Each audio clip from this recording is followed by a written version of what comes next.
Yesterday, a two-bit expose of the same old story that I heard yesterday. Yeah, it goes the headlines, man.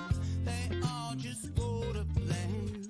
They're framed and fixed and rigged, you know they're all just spam. So buckle down, plug right in, and cross its way under your skin. Just got bound from the things they spout, and it won't make you shout. Give me that good news, because I'm tired of the same old shit.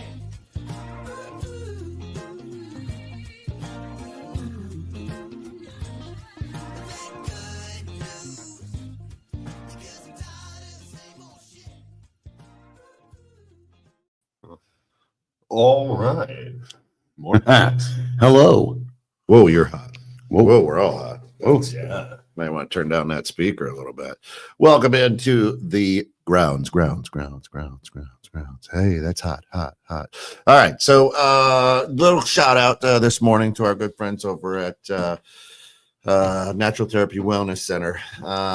Look, it's cold. Your joints are stiff. You might as well go over, grab yourself a nice massage, a hot stone massage, warm up, a nice deep tissue massage over there. Check them out at www.mchenrymassage.com, 815-385-8190. That's it. There we go. Yep. Good job. Yep. And a big shout out to our good friends at, you got it right there, Pause, right? Yeah. Hey, listen, we're the ground, so we're talking about coffee a little bit here today. Perks for pausecollective.com. Listen, it's coffee with a cause. The money for this goes with Nicole Schuma, great woman, has Pause Podcast here at the studio. Reach out, buy a bag of coffee, let the money go towards animals that need it and people who have animals that need it. Yeah. You can't go wrong. It's what is that? Perk for pausecollective.com. Nice. Perk for Pause. Perk for pause. Collective. It does come in decaf too, if you can't drink decaf. Yeah, and listen, you people out there who don't know how to brew coffee, you've got little pods. You can get little strainers that you could put actual coffee grounds in. You don't have to buy the plastic pods. Yep. And you can put this coffee in there, so you can still use your plastic pod brewer, but not necessarily in the plastic pod. Mm. Those reusable pods are horrible. Well, way to promote it and way to reject it. A wing. That's how we do here at the grounds. Well, gaslighter or leader. That's what we're talking about today. Look, we are the most unique show that 216 Creator Studios has. Uncle Pete's right up there. Look right underneath Drew's right elbow there. You're going to see Uncle Pete.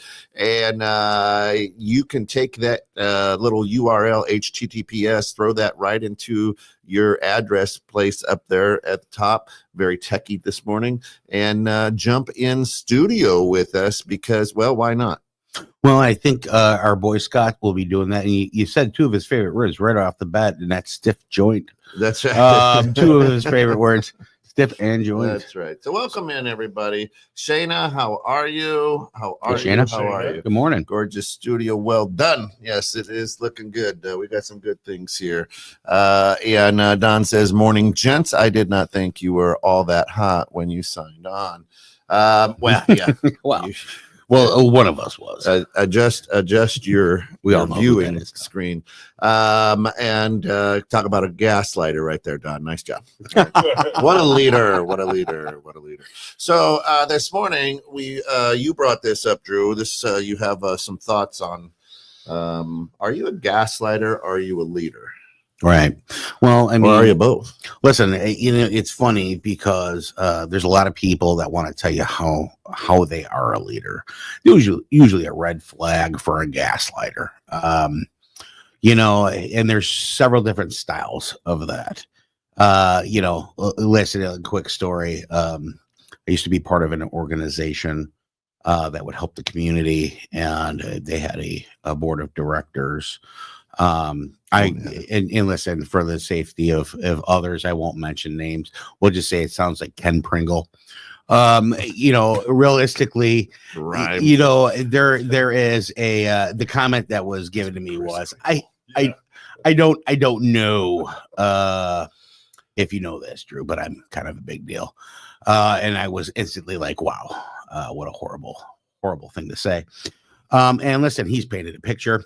Other people do this. They paint a picture when you don't really know them of the type of person that they want you to see.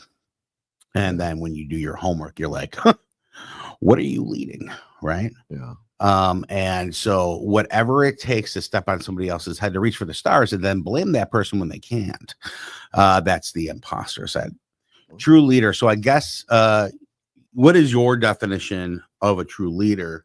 What do you think there, Steve? Well, I mean, so the reason a lot of people do pretend, right? They pretend they have the qualities of such, but I don't know if that necessarily leads into gaslighting, because a lot of times you're in a position where you're forced to lead.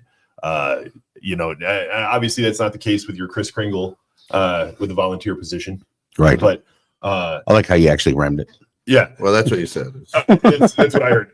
And allegedly, and yeah, I mean that's but a lot of times you're assigned to a position where you have to be a leader. I think a lot of times about the military, right? You're a scared kid, you do really well, and then they put you in charge of other people. Now all of a sudden you have to learn to possess the qualities of a leader because you don't have those naturally. You can learn them, and some people are born with them. Sure. But to inspire others to be a part of a greater collective, knowing that you are not the most important part, I think that's huge for a leader, is to understand that you leading something greater than yourself, you are not the star of the show. And I think in your specific instance, that probably would have helped. Well, right. Deal. Right. Now, so we have a show here, Roger That Chronicles. If you haven't watched it, check us out on the old YouTube there. We had a gentleman on, and he was talking about leadership, and he said the very first thing they're trained is how to lead themselves. That's the first thing you have to do, is learn how to lead yourself in order to be able to help others and lead others, which I thought was actually kind of a cool scenario. But I think there's different styles of leadership that kind of go along with that. Yeah. I mean, just it's a great thing. I mean, it's a great mentality to have, but you can't lead yourself by definition. Well, I think scientifically, yeah, I think you're right by that. I think that what the U.S. military does is they teach them how to push forward and take control of themselves. It's not necessarily leading. Self-accountability is huge. I think that's what that statement really means. But I do like how you break it down into a realistic view. So they basically gaslight these people. 100%, yeah. Oh, yeah. Yeah. They just into being leaders. Right. You're in control, folks. We're done. You're in control. As we get canceled on the show, that's fantastic. It's like some Inception. Right. Some try to utilize fear and intimidation. Some try to utilize that as a leadership skill. My thought process on that. And then some are they think they're leaders, but they've never led anybody, so they think that by constantly saying I'm going to help you, and then their way of helping is to have somebody else do it, not really digging in. So would you consider that an imposter to being a leader? Yeah, I mean, I think anybody who's in a leadership role that doesn't exhibit the qualities of a leader or exhibits poor qualities for a leader, is technically being an imposter for the situation that they're in. I mean, yeah, it's situational, right? Some people put themselves there, some people don't. Some people just find themselves there. Yeah. And listen, Coach Kent. Hey, Scott, how are you this morning? Hey, good morning, guys. Oh, he's in the dark. I don't want to know what you're doing. Coach Kent, you're a leader. You lead a women's basketball league for MCC College here. Yeah. And what is your take on, because that's a whole different style of leadership, right? I mean, you're coaching. Give us your input on that. How that transfers to your daily life. I don't know if I can. Right. So what are you asking? Well, I mean, so you gear up, you go to what you call church, right? It's you love the smell of the gym. That's you've been in basketball your whole life. And then it's go time. You teach them that when you get to those doors, you leave your problems behind and your focus is on them, right? Yeah. What do you do? Because you're a great coach. And you can pay me to say that later. How does that when you leave the gym, how do you utilize those skills for the other things that you do on a daily? Well, what I try to do, I guess my definition of leadership is I try to make my followers or teammates or whatever the case may be better people. Not necessarily better at their job, not necessarily better basketball players, but better people. And a success for me in a leadership role is more of seeing successful human beings, right? Because nobody does, there's no such thing as work someplace for 30 years anymore. Right. There's no such thing as you're going to just have one job the rest of your life, right?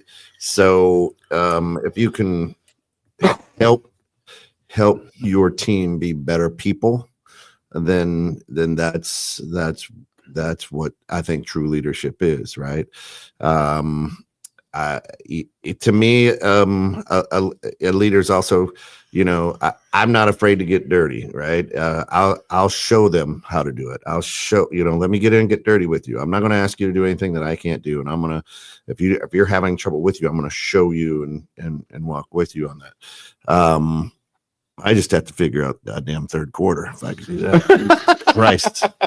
Well, you did awesome, Coach. You rocked. You are a great coach, man. You really pushed those girls, and those girls really come together as a team. I don't know if you guys know, but I went on surprise game the other day. If you're just tuning in, you hear Scott say, "I push those girls." I'm not out on the playground bullying. He challenges them to be the best. Right.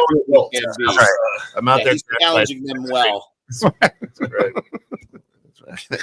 Here comes a hate mail. That's right. So to me, a leader, a leader is also somebody who isn't afraid to say, "My bad, I was wrong, and I really don't know. So let's figure it out together." The gaslighters and the leaders that I absolutely hate are the ones that are never wrong, that never have an issue. Can't be on their own, right? Right. Ways. Yeah. Right. Let's see what Don says. Don says, among other traits, I think means someone is a gaslighter, not a leader, is they think that they are always the smartest person in the room, kind of like what I just said.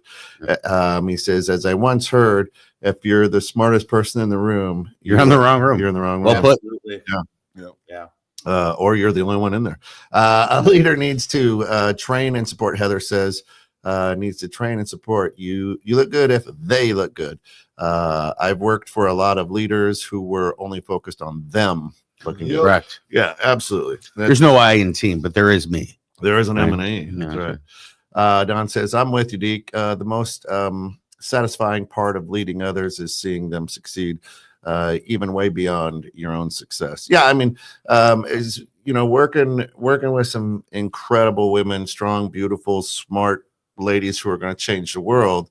Young women, some of them may just want to be a mom, but if they can look back, basketball is a microcosm of life, really, to me, right? And to anybody who plays it. So if they can sit there and in 15, 20 years, as they're raising their kid, remember some of the lessons that we learned. Yeah.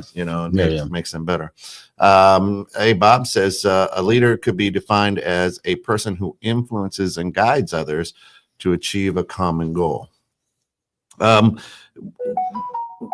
yeah, but I can influence people as a gaslighter, right? That is true. Yeah. I mean, like the military.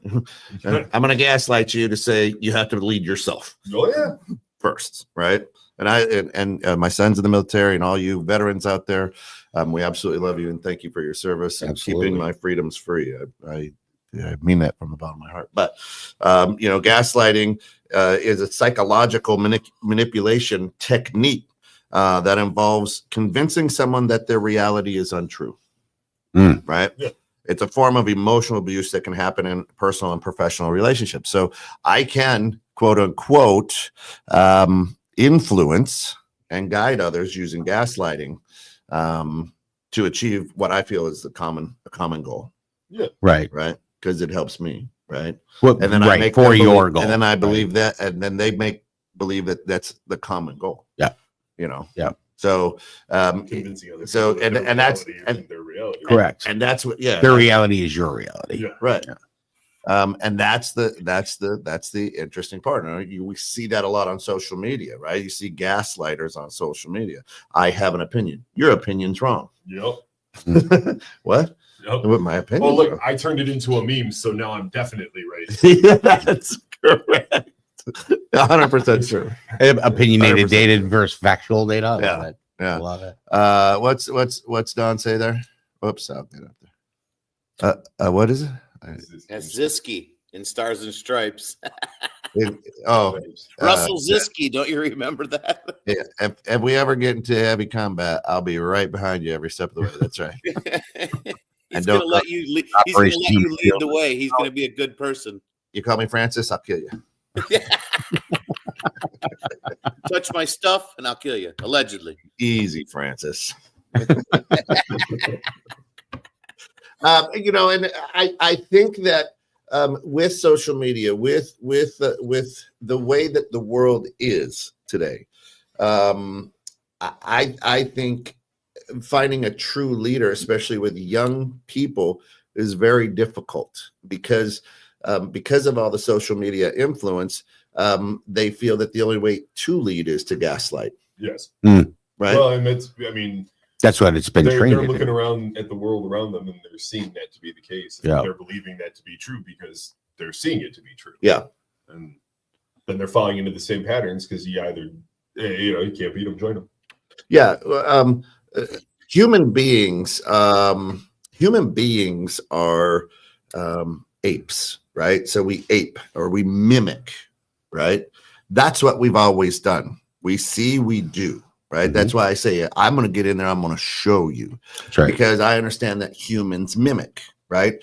If you are, if you live in the South long enough, the next thing y'all know, you're going to be had a little bit of Southern drawl, and you're from Chicago. That's right. You know what I mean? And you're like, Well, you What? adapt to your environment. You adapt to your environment. for 6 months, y'all, yay, I got my boots, my hat, y'all, we're all good. Gonna wash. I'm a native now. I'm That's a right. native, right? So, because we ape or we mimic. So in today's society, we're mimicking. We don't study. We mimic a 30-second clip, right? There are the young generation, 30s and younger. I'm going to say, watch entire movies in 3-minute clips on Yeah. TikTok, This is true. right? Yep. What? Yep. Oh, We don't understand that. I don't understand that, Yeah. right? So when what they get is on their pocket computer, what they get is a 30-second gaslight, and then behind it is look how great it worked. Yep. Yeah. And it's reality. Now it's reality because they mimic that, but they don't study. They don't do like case studies. They don't spend time with you, Drew, going, oh my gosh, I see how you're doing this. Yep. I'm learning from you, right? And even in the educational tunnel it's there now too. So like Professor Steve over here goes, here, got this on YouTube, watch this. And he goes over and smokes his pipe and does a crossword or Sudoku, and they're learning from who knows Right. what, you know what I mean? So it's just there's not that time. True leadership today is in Bob's time. True leadership is different from when he was in the working world. to just 20 years ago. And now it's different now than it was 20 years ago. We're talking 2005, how different leadership is, right? Yeah. I think it's even harder these days because there's so many misconstrued and misconceptions put out there in the world that, so they don't even know anymore. You try to tell them, they're like, no, that's not the way it is. This is the way it is. Reality is, for me at least, it's very different, right? When you're trying to lead for me, when I'm leading kids or mentoring, it's hard for me to change gears, I guess, to how they learn and what is acceptable, right? And helping to lead kids today than when we were kids. You have to take a little bit different approach to it than we were. For me, when I was growing up, my leader was me. This is not what you do. This is how you do it. Well, today I feel like we have to, lack of a better term, politically correct and be, I don't even know what the word I'm trying to say, but it's different because when I'm mentoring kids, I'm thinking, of not trying to offend instead of trying to educate, right? Or I'm trying to educate, but also trying not to offend. You know what I mean? Because of my style is so much different than how they're going to perceive it. Right. You know what I mean? Yeah, you're trying to adapt to the new space.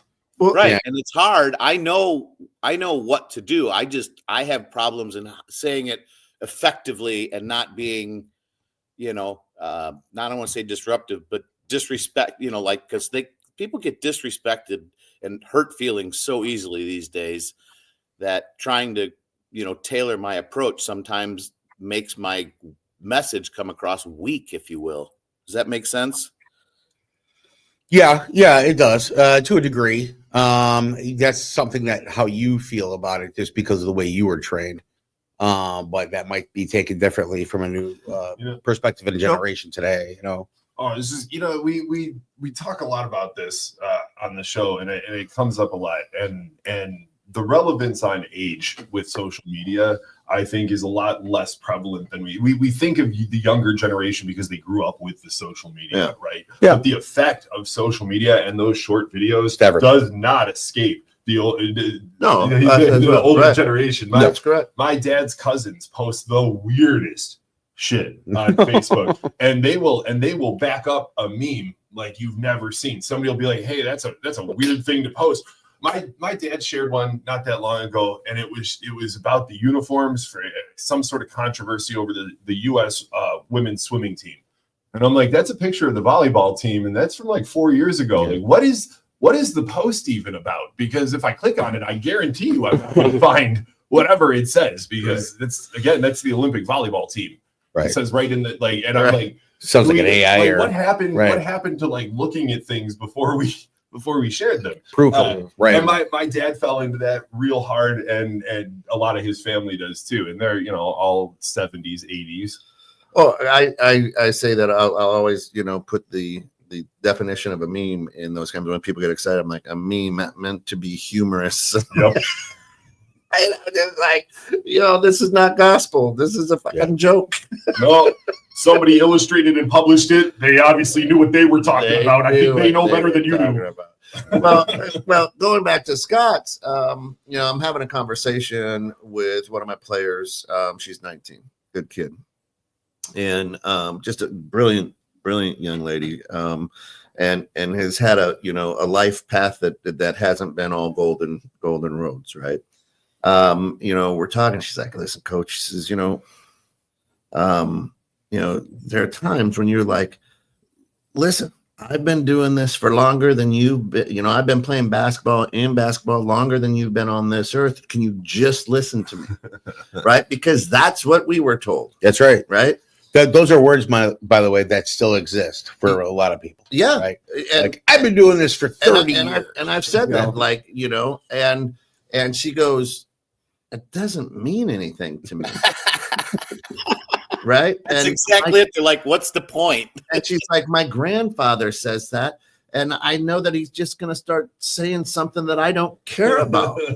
It's a way to qualify your skills, right? Right. So, leadership, and that's a form of gaslighting for me. right? At that point as a leader, because I'm trying to say what you fucking know, you don't know. Yeah. Right. And I'm like, just listen to me. Right. And so I start to gaslight these young women because I'm trying to get a point across. That's one of the most dangerous, I think, traps in the game with leadership is exactly what you just said. Because if you can't think of a great way to lead, and not everybody can all the time, you default to, I'm the expert, I know better. I can't explain it to you right now, but my years of experience, right? I do know better, but That's I can't prove ground it to zero. you right now. Yeah. I can't verbalize it. Like, Right. And so I well mean, put, Steve. So I had a couple ladies who were pretty upset after sophomore night. They sent me a text, and it was a great text, right? And knowing them, they wanted to get into a text battle, right? That's their personality. And all I responded to was hurt. I heard you, right? And after practice the next day, I pulled them in and I said, listen, I go, I want to tell you that I absolutely appreciate what you sent me, because we've built a strong enough relationship for you to be able to do that. Yeah. I said, I don't have the ability to turn back time and redo things. How cool would it be if you could? Right. And I go, and if I could for you, I would. Yeah. But I can't. But I just want to thank you that you were, that we have a close enough relationship that you were able to send that. Yeah. Right. And they looked at me like, what? Because they wanted to battle back and forth. Right.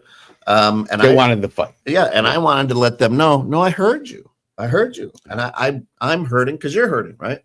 And so these are two, I mean, one's going to be an attorney. She's one of the smartest women that I know. Another one's going to go into social work, and she's one of the most caring, loving, you just like, yes, this is your lane. And the big thing is all I couldn't take it back. Right. The decisions that I made in the game. But I also wasn't going to fight with them because they wanted to be hurt. But a lot of times, I've learned how to communicate better as a leader, non-emotionally, because these women, they're young, they're 19, 20 years old, have taught me how to communicate differently. Case in point, we're in a halftime, right? And we're down by a few points, and I'm like, hey, how do you eat an elephant? And they looked at me and they go, what? I go, how do you eat an elephant? And they're like, why are you eating an elephant?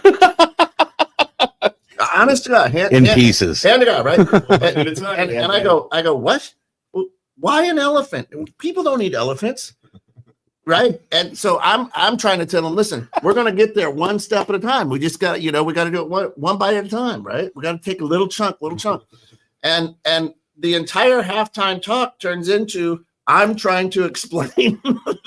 Why people are eating elephants. Coach makes no sense. He wants to eat elephants. And I'm let me tell you something though. His methodology worked because those girls kicked some serious ass that game. They always made them think.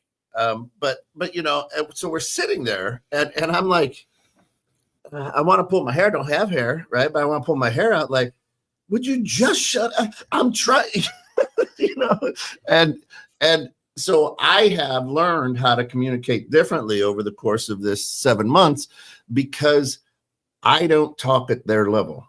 I don't understand the communication. I understand what motivates me. And as a leader, sometimes I know what motivates me. I don't know what motivates Steve. And what motivates me, that's where I start gaslighting Steve. God damn, listen, you don't get in there, we're going to write you up, Steve. Right? It's my way or you're going bye-bye. Right? That's the first time Steve heard that. Yeah. Again. And so I start gaslighting them, because then I dig my heels in and I'm like, oh no, just do it. Right. Yeah. What do we got? Let's see. Oh man, Don's been on a rip. I can't see comments. You guys have them? Yeah, Don said that it'd be great if more people would not comment on things they really don't know about. 100%. America would be boring. I will fight that tooth and nail. I think everybody has the right to comment on things they really don't know about. It's you responding to that comment that they don't know that starts things. You can just sit there, because before we commented with thumbs, we would say it and you'd be like, oh, that guy's an idiot, and just keep walking. Right. We don't do that anymore. I understand where he's coming from, though. Yeah, I mean, because if you texted, it could be misconstrued. You know, the emphasis behind the text as well, too. I mean, when you're talking to somebody in person, you know what they say, and generally the inflection in their voice and how they feel. In a text, you have no freaking idea. well, one of the smartest things you could say as a leader is, I don't know. Yeah. Right. But I'll find out. Most leaders don't know, but they know how to find out. Together. That's what leaders do. You learn together, right? Yeah. I don't know that, but I know somebody that has the answer. Let me call you back, type of thing. Yeah. Leadership needs to be individual and based on trusting relationship. And Shayna says the meme was the only way to get around the censorship. Talk about gaslighting. AI bots struggled to battle meme.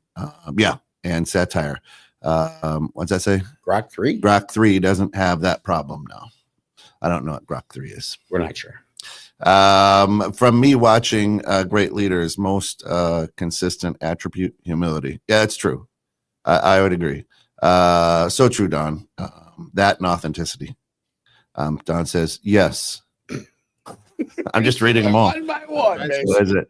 And Heather says, a leader needs to understand that what motivates one person may not motivate another. Correct. It takes sensitivity to figure that out. It's so true. Leading and that's a hard thing, right? Yeah. That's the toughest thing, because everybody is individual and you have to deal with them on a little bit different basis, but you're trying to achieve the same thing for them, like with employees, right? You have to tell one employee how to do something potentially a little bit differently than the other. So I don't want to say hurt their feelings, but hurt their feelings. You know, some you can say, just get it done. And others you be like, hey, can you go do this or what have you? So it's tailoring your approach to the person themselves. Well, yeah, but there are, you can be a leader, right? And your team or the people who are quote unquote following you, take for instance a principal of a high school. How many people get excited to get called to the principal's office? None. Teachers or students, right? That's bad leadership, right? If you're afraid to go talk to your leader, that's really, really poor leadership, right? Yeah. Or you only get sent to talk to the leader in horrible circumstances. Right. Like if you know you did something wrong. Makes it not really a leader. So correct. I was going to say a principal's not a leader. A principal really is just the head judge. And so in the business world, perhaps. so you have worked in the high-end SMB markets, enterprise corporations, and dealing with leadership development. There's certain circumstances to where what are some signs, right? So listen, if you are in a position and your leader is constantly holding you down from surpassing them, they're not a leader. If they're giving you that brick while you're treading water, they're not a leader. Right. And a lot of those are gaslighters that want to be known so bad as something of importance that they don't. Everybody that's around you you would want them to gain those success, those rungs of the ladder to be better than you. If you're not doing that, you should probably look in the mirror and figure out what you're doing. If you want to be a real leader, find your own flaws first. 100%. Yeah. And well said. Move forward and be humble. And I like how he says humble. It's okay to not know something. It's okay. You're still human, right? And I learn all the time from people that are younger than me. Nico here at the studio teaches me stuff all the time that I'm unaware of. Even at this table, the both of you guys, and even with Scott, I learn all the time. Does that make me a non-leader? No, it just makes me building more arsenal in my tool belt to become a better leader. So I think that the ones that are out there, listen, if you're in that job and you're in that position and you feel capped, but you can't get out and you feel trapped, that means your boss or your leader, which most people quit their jobs, they quit managers and bosses. Yeah. A boss is, I could train a monkey with a razor blade to be a boss, point and talk. But it takes a lot of skill and a lot of knowledge to become a good leader because you're constantly researching how you can be better in order to lead others to be better and to be better than you. So, if you're trapped in that job and you feel like they're tossing you that brick while you're treading water, it's time to go. Yeah. Well, here's what I this is great, Heather. She says, and I love that it's politically correct to use the term leader instead of manager or boss. And yet many of those quote unquote leaders have no idea how to lead. Mhm. So true. Well said. Well said. Don says, I don't know, but I will go find out is okay to say. Absolutely. Well, I mean, for us, I mean, and my wife does a killer job of this is, she's wanting them, like Drew had kind of said, is we don't expect any of our employees to do anything. Oh, hey, hold on, Scott. Sorry, I hit the mute button. Yeah, start over, buddy. Start over. Seriously? Yeah, I apologize. I just was saying, Deidre is awesome with that. She, as far as helping them to become better, and what we tell our employees, one is we won't expect you to do anything that we don't do or can't do ourselves, and we want you to aspire to, take our job to be better than us, right?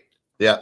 I mean, that's a key thing. If you don't want to keep moving up and get better and better and better, you are in the wrong space. And we tell them, right? Like, if you don't want to learn and you're just showing up to show up and get a paycheck, we don't do that. I want you to take my job.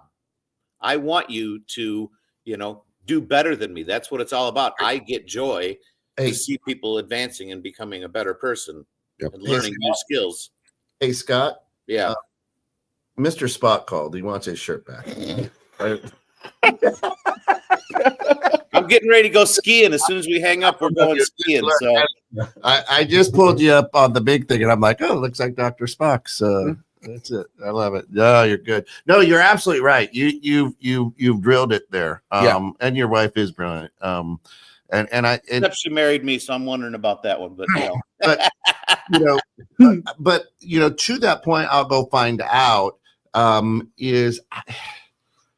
Here's the today's quote unquote leaders do this. I'm going to spend $3,000 and go to a weekend and listen to some quote unquote highly successful people tell me how to be a leader. Mm-hmm. So I go get a little shot of cocaine, of leadership, and I come back, you got leadership. You got him excited. You know what I mean? Right. You're like, all right, hey, I got all these great new ideas. I was just at a weekend full of smart people, and watch me lead, and everybody in their cubicles like, oh fuck this guy. Well, right. I like how you bring that up, because I see that quite a bit. So here's the thing: there's all these great books, personal development tools that build into professional development tools. But if you're the guy that's going to take those tools and then just regurgitate what the hell you read or what you see, you're not really taking the golden nugget for what it's worth and making it your own. So I'm gonna pick on Scott a little bit. Scott, principal's office. Yeah, no. I'm used to it, baby. Bring it on. but here's what I love about Scott. Scott will go to one of he will go to a weekend or a seminar or something like that, right?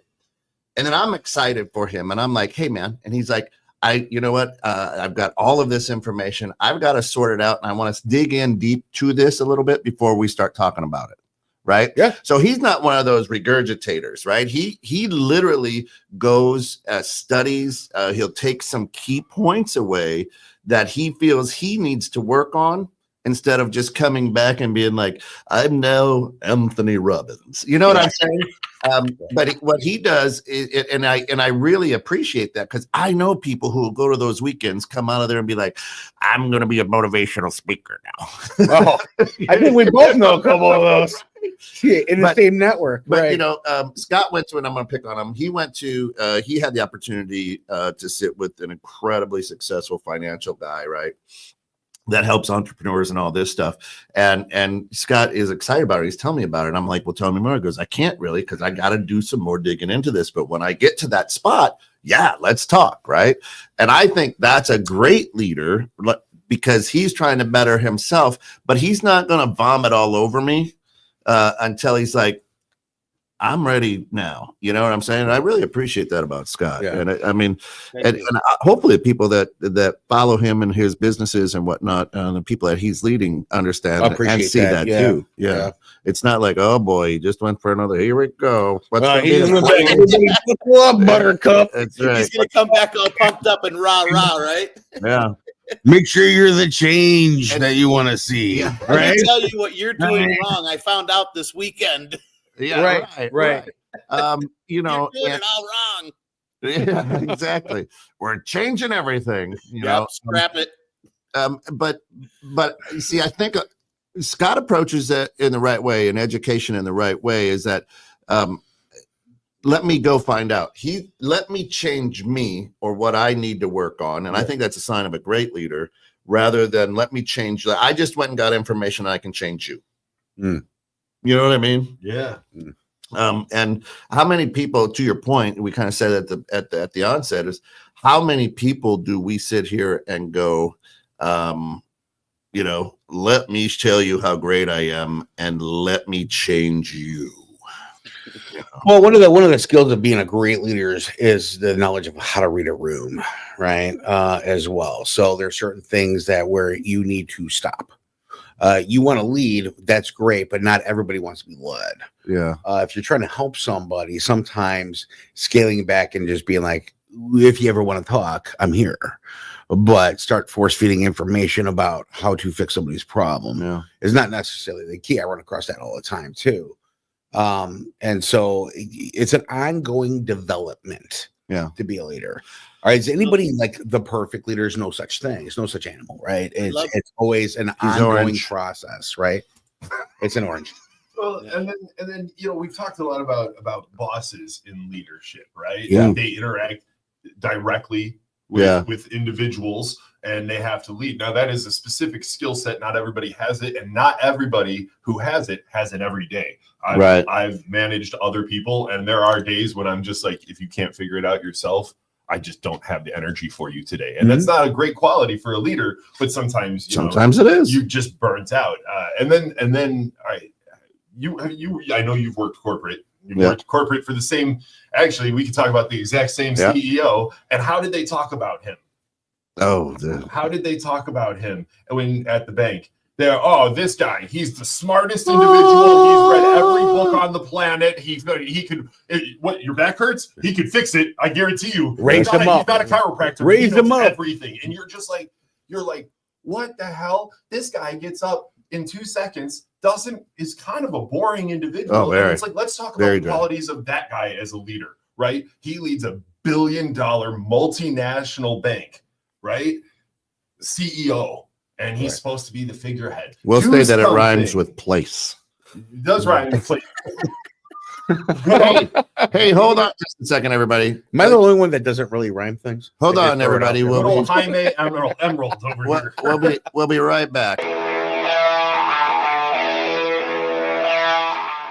216 Creative Studios, your gateway to professional podcasting. Whether you're a seasoned podcaster or just starting, 216 Creative Studios offers state-of-the-art podcast studios designed to meet all your recording needs. From crystal clear audio quality to a comfortable creative space, we've got you covered. With fully equipped rooms, expert support, and flexible booking options, you can focus on what matters most, your content. Join us and bring your voice to life in the best environment for podcast creation. 216 Creative Studios is here to help you create something extraordinary.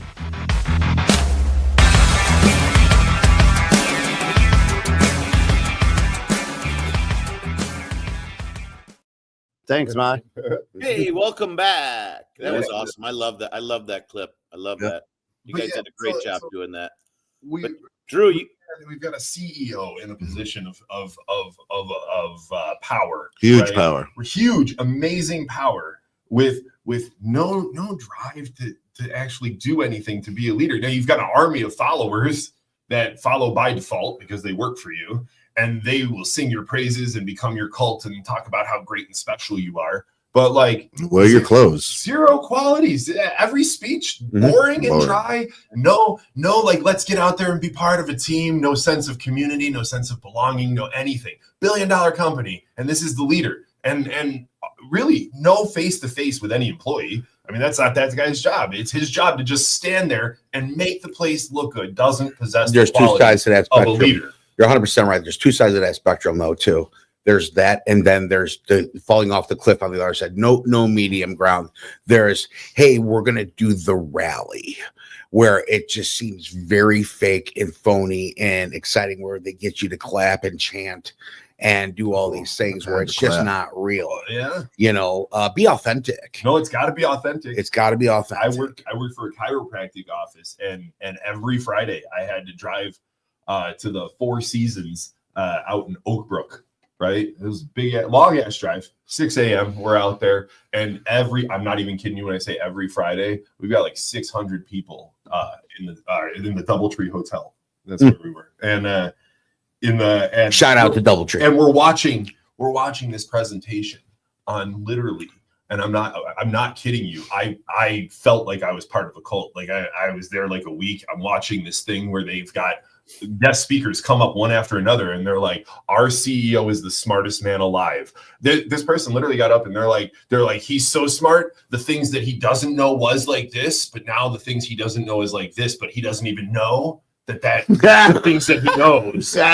And I'm like, and I was just like, what the hell are we talking? I got out of there. A girl started the same day that I did, a week prior. We got out of there. And I remember turning to the group and I was like, hey, that was a little like culty, right? Mm-hmm. Like what's going on? And she looks at me dead in my eyeballs and she goes, that's just what we do here. And I'm like, you've been here a week just like I have. You already drank the Kool-Aid? Like, what do you mean that's just what we do here?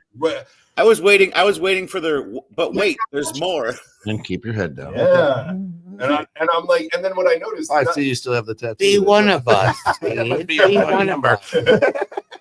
Yeah, at no point did that same guy they talked about come out and give a speech. No. Or That's talk the- at all. Like, For me, that's the easiest way to shut my ears off, right? Let's see what Don says. Don, again, would have been easier just to come on and speak this, but let me be Don's voice.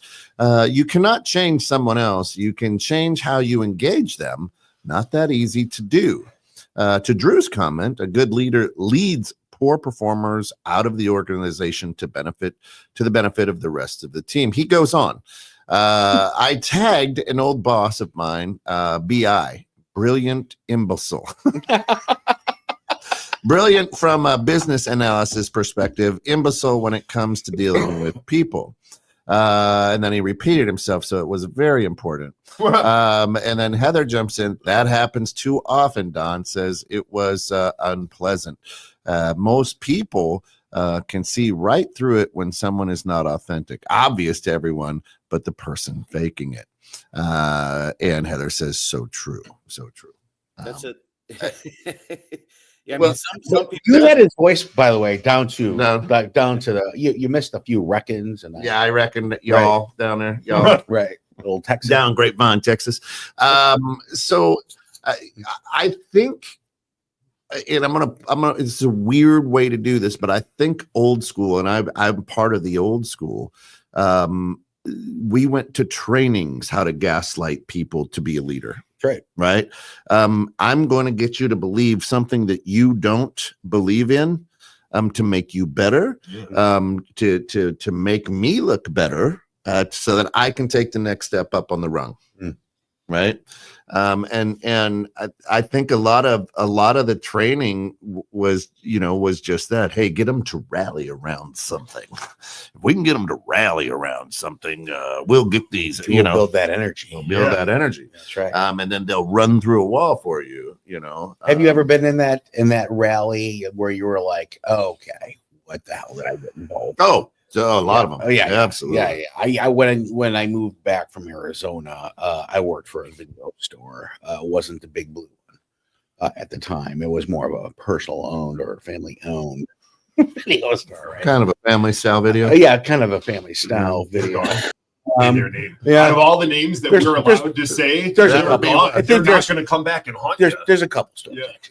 Yeah, I think so. Yeah. I think there's so there's actually only one, and it's in the Guinness Book of World Records. Is that right? Yeah, it's privately owned now.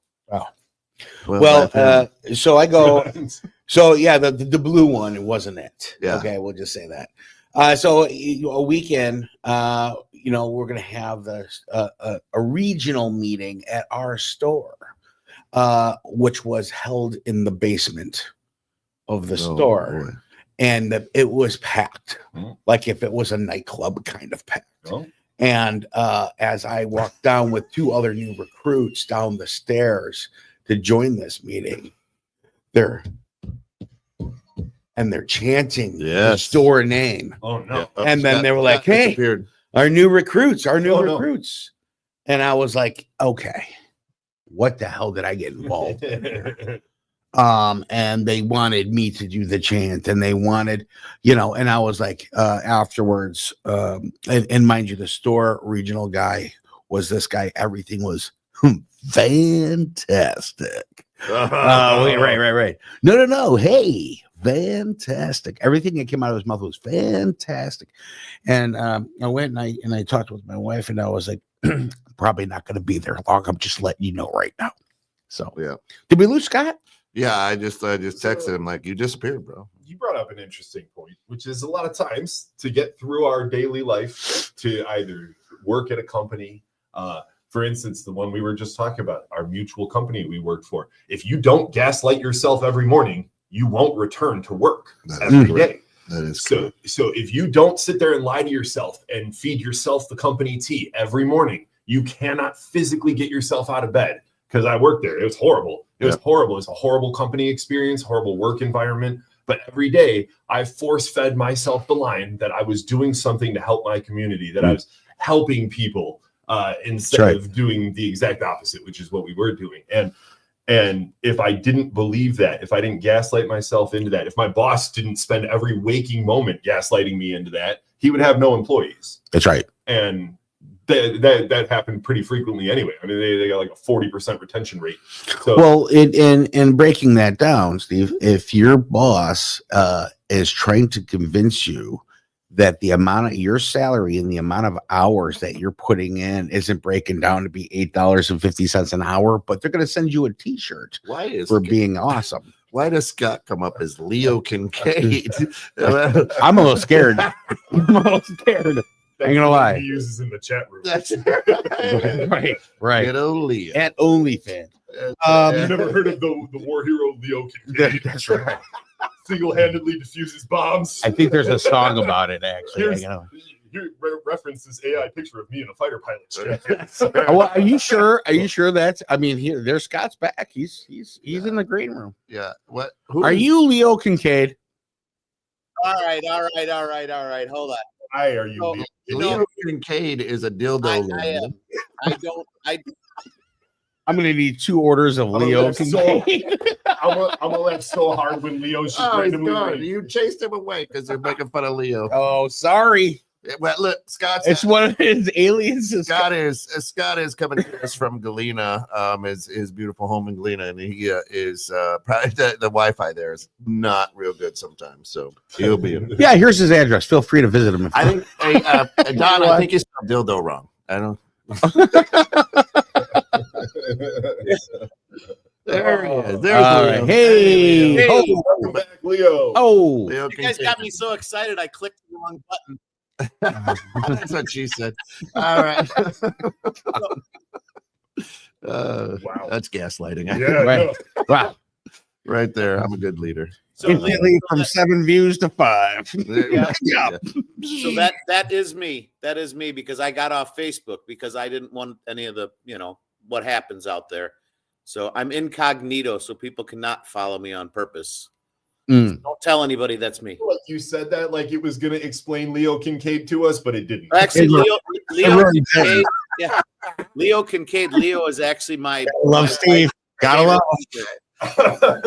It's actually my wife's thing. It's my wife's favorite uncle, Leo, and then You don't have to explain, Scott. It's Scott. It's We love it's You creepy. don't I have to know. come up I with know. We're leading you right now. We're gaslighting. You can't deposit You excuses. guys are awesome leaders. Thank you so much. I That's it. appreciate it. Drew, one thing that you had brought up earlier that Let me come back to that. but was so what do you want? Prosper. Wait, no. That's it. There you Well, go. it's Nanu, right? Oh yeah, that was no. I don't know what The thing you brought up earlier, Drew, really actually resonates with me, and I wanted to go back to that. Was being a good leader is being able to read the room, or being able to read the room and know what to do and when to do it, or how to do it. I struggle with that, as you guys know. No. My intentions are nothing but good, but I struggle with reading the room and knowing when or how to say. That's because you're dying to help all the time, man, and that's okay. Well, it is, but it's also it's detrimental, or it can be, because I'm not reading the room, because people don't necessarily always want things solved or want the answer. They just want you to listen. And for me, that's one of the things I struggle with. Is the first step you already listen to learn instead of answer. Right? You already beat the first step, right? You already know what you're doing, right? Because you already said it out loud. So now you're working on it. That's leadership quality. That's okay. That's what I say. Right. Right. But I struggle with that, and I try, and that's how do you, when you ask somebody, how do you read the room? You know what I mean? I think that's something that I don't know if you can teach that, I guess, is what I'm kind of getting at, right? Like, it's just something you have to learn over time. It's based on that's gonna be based on patterns. I think the butcher shop next door is getting a delivery from a giant semi of some kind. There's a lot of beeping going on out there. Well, they must have just hit a car. Sounded like mine. Oh yeah. What Don says, seek to understand before seeking to be heard. That helps you read the room. Yep. Yeah. And again, that's one of the 7 principles of highly successful people. Mm-hmm. Seek first to understand. And great book. To me, this discussion this morning, a lot of my leadership that I've been taught over years is gaslighting, right? Yeah. Like, it's my way or the highway, or you know what I mean? So I was thinking about this when I was just talking about my boss from the bank, right? Yeah. It's like, at what point was he doing a good job? Because like I said, I wouldn't have shown back up if he didn't do that every day. So at what point was his gaslighting technically good leadership in the job that he was given? Like, in the grand scheme, no, but he had a job to do every day. He woke up, he had to go to work. Yeah. He had to get people to come back. So that gaslighting was just a part of his job, and he did it well. So I mean, I never bought into it, but like he tried really hard, and then that gaslighting was technically part of his responsibility as a leader of a team. Yeah, it is, Don. It is, and it's a good book. Yeah. Steal the best and leave the rest. My motto. Take good stuff from others and don't take their bad stuff. Yeah. I mean, that's what I mean. We mimic. We're apers, right? We mimic so much as human beings. We watch our parents walk. That's why we walk. We see that, right? We want to imitate that. So, well, there was a one time where I was consulting for a business, and the owner of the company, and they were a mid-level business, man. They're doing pretty good, but the owner of the company was also the manager, the micromanager, and all the other managers at the same time, because he was kind of a big deal. And so when I came in, he was like, "What are you going to tell me about why we're losing people, why we're losing numbers?" And I was like, "Okay, so what's your turnover?" And he's like, "Well, it's like right now it's about 48%. And I was like, "Well, that's pretty bad." He's like, "Well, people just don't want to work today." And I was like, "Oh, okay. So when one person leaves, that might be true. When 2 people, maybe 3, that might be true. But when your numbers are that high, you're the problem." And I told him that. He didn't want to hear it. I'm like, "Listen, there's a difference. If you want to be an owner, be an owner. Find a leader to lead your business, to lead your charge that is meant to do that, because you're not a leader. You're an owner. You want to be an owner? Go be an owner. And put somebody in the right chair." I love that you said that, because that is one of my favorite things from people that don't know how to lead properly. Nobody wants to work anymore. I hear that from horrible business owners and horrible bosses across the board. I love somebody put a compilation together of newspaper articles, several every year for the last 150 years, at least 2-3 times a year for the last 150 years. People have published articles about how nobody wants to work anymore. I know. You can find them from 1875, where they're talking about nobody wants to work the fields anymore. Nobody has that drive anymore. kids today, they don't want to work. People have been saying that for over 150 years, and it's never been true. People just needed to know how to manage others or figure out how to be leaders. Correct. It breaks down to be the common denominator. You're the problem. Yeah. And of course that's the ego attack, right? Mhm. Right. Oh, you tell me that I'm the George problem. Chase, good So, morning. Love the convo on leadership. Brings me back to McDonald's management in my younger days. I learned early on to work shoulder to shoulder with my team and found it to be a good way to get people to want to work with you, all towards the shared goal. Yep.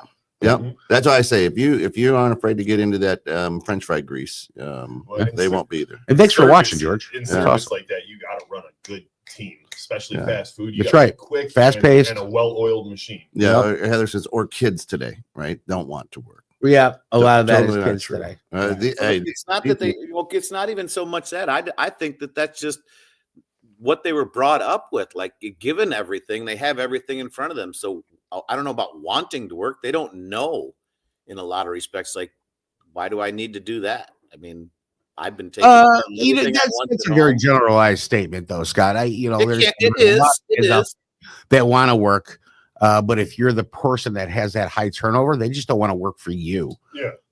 They want to. I mean, a lot of kids like work. I'll say work ethic has changed.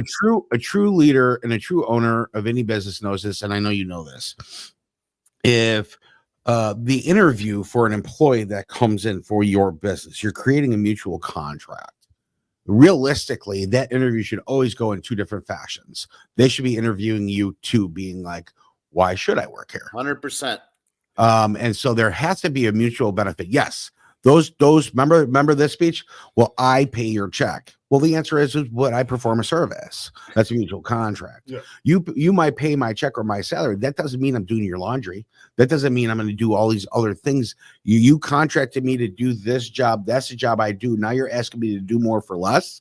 Well, then it's called a renegotiation of that contract. But you work for me. That doesn't mean you own me.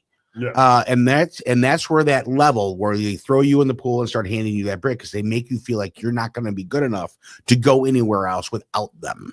Yeah. So there's that trap, right? Yeah. Don says some people don't want to work. Most do. That's why best move those few out so they don't damage the rest of the team. Most often, Heather says, most often people who don't want to work, quote unquote, don't want to work for you. Right. Certainly can be true, Heather. I am only talking about the ones who don't want to work. The team is usually first to see it, and they want the leader to do something about it. Yeah. So, and 9 times out of 10, not to interrupt you, but 9 times out of 10, the ones who we say that don't want to work, I don't think they really know what they want to do. Because they get into these positions or they get into these situations to where it's just not them. And so they keep bouncing until they try to find something that might be worth. If they find that interest, they might be that person that's going to turn around.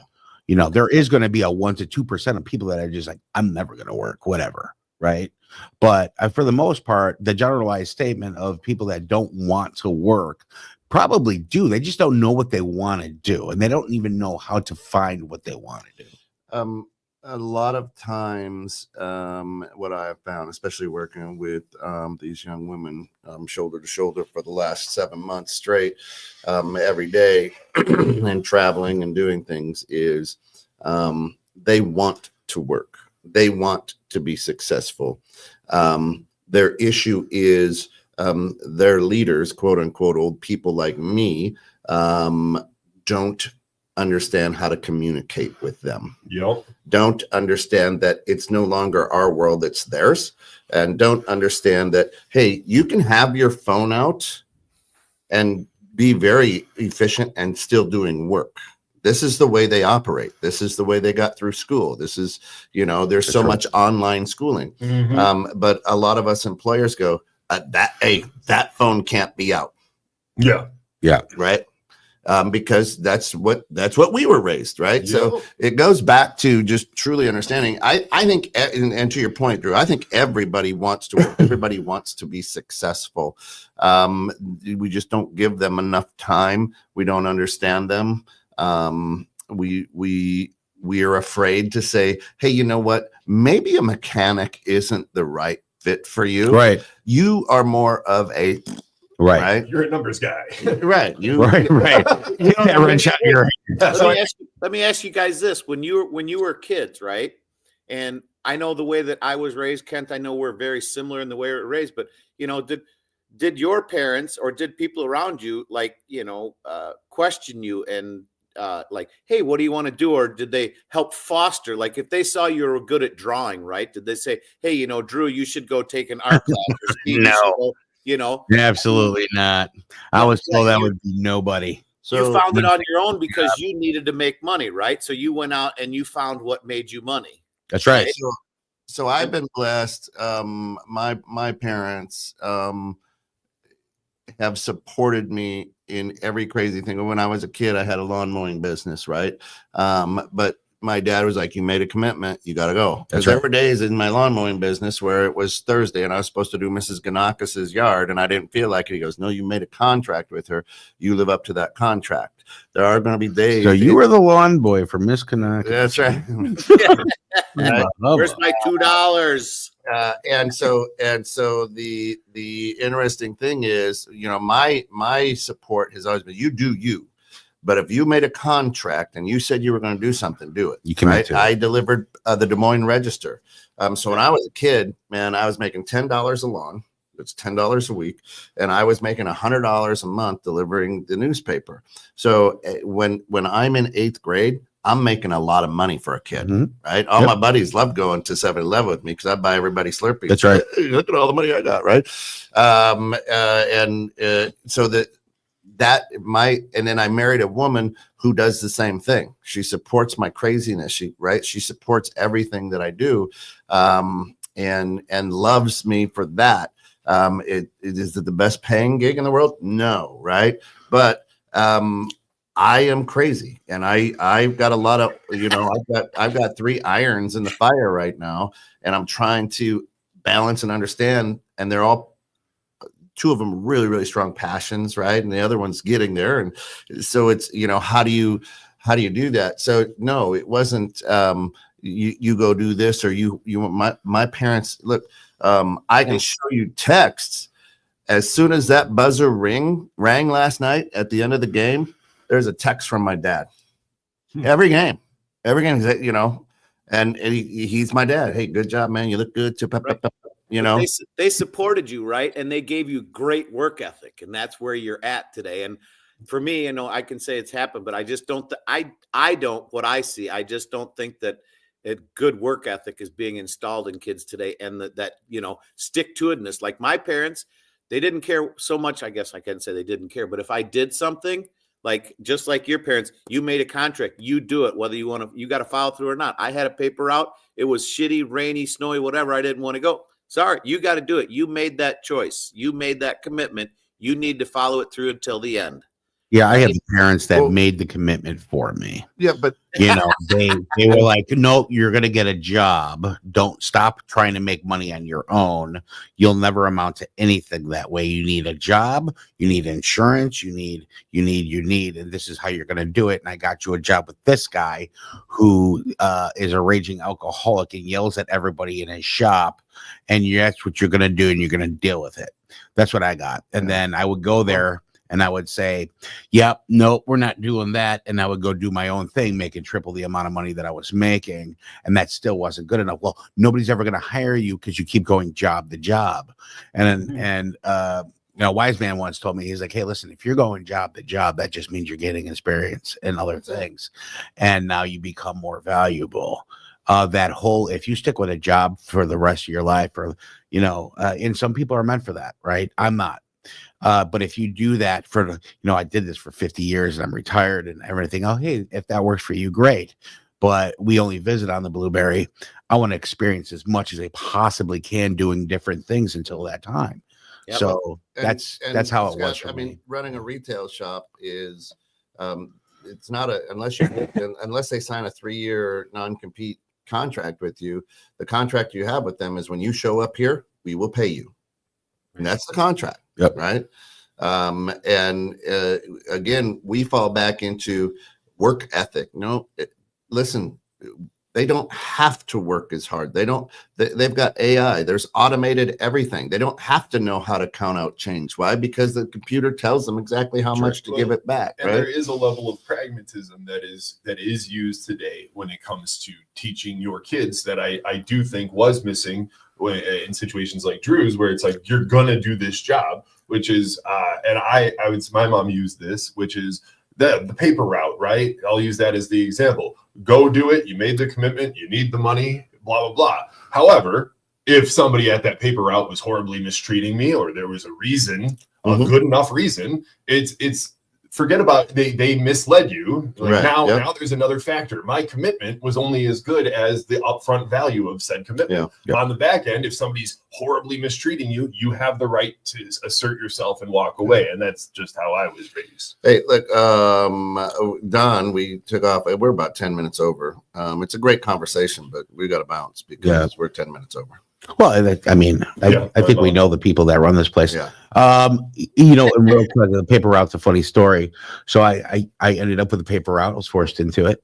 South side of Chicago. I ended up hiring 2 kids down the block, pushed me in the shopping cart. They rolled all the papers, and I gave them a percentage of everything I made.